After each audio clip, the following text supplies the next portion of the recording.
Tell us about why you called this Young Pueblo, and tell me, what does this thing look like 5 years from now? Yeah, so Young Pueblo is a name that just came to me. So to spell it out, Yung space Pueblo. So there's two main reasons. One is Pueblo, it's a word that we use often in Ecuador, like where I was born. And I like to be reminded of my roots and reconnected with my roots. And I like that every time I assign the word or anything, I'm just reminded of home, or where I came from. I was born in Guayaquil, Ecuador. And when I see that word, right, that word Pueblo is a word that's used, like, it's all over the Americas, right? It has multiple meanings. For me and for where I come from, it means the masses of people. It means, especially of impoverished people. And that's where I come from, a very poor background. We were poor in Ecuador. When we moved to America, grew up in Boston, we were poor in Boston. And especially the younger part of my life, it was a struggle.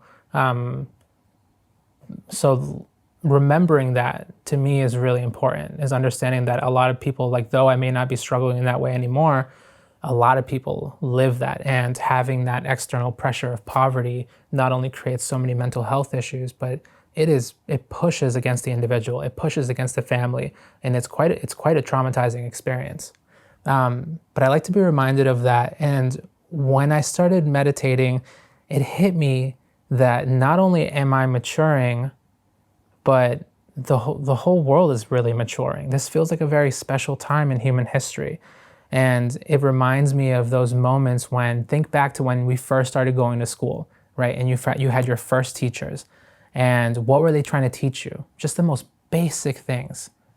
To tell the truth, to not hit each other, to clean up after yourself, and generally just to be kind to one another.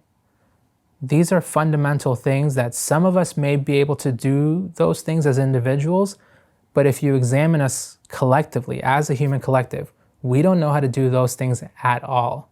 So to me, Young Pueblo is a project where I am trying to understand myself and trying to find some universals, right? Some things that we share as different human beings. It's part of the human experience. And in the hopes that as this collective maturing is happening, that it can be a little piece of that, that we can, that the other people around the world who are reading these things can also find themselves in these words and be able to do some of that intellectual processing to be able to behave in different ways that really supports their happiness. But to me, yeah, Young Pueblo it literally means young people. And I think in particular in this century, this 21st century, there's going to be a lot of maturing. And we're going to have a lot of opportunities to mature. And it's, as you've seen yourself, and I'm sure in your own life, in those moments of great difficulty, those are the moments where we can have expansive, great leaps forward. And that's what's happening right now. I think so. And we are acting young right now as a collective. Yeah. I mean, the world's a mess. Yeah, we're hitting each other. We're not cleaning up after ourselves. We're doing all the things that our kindergarten teachers told us not to do.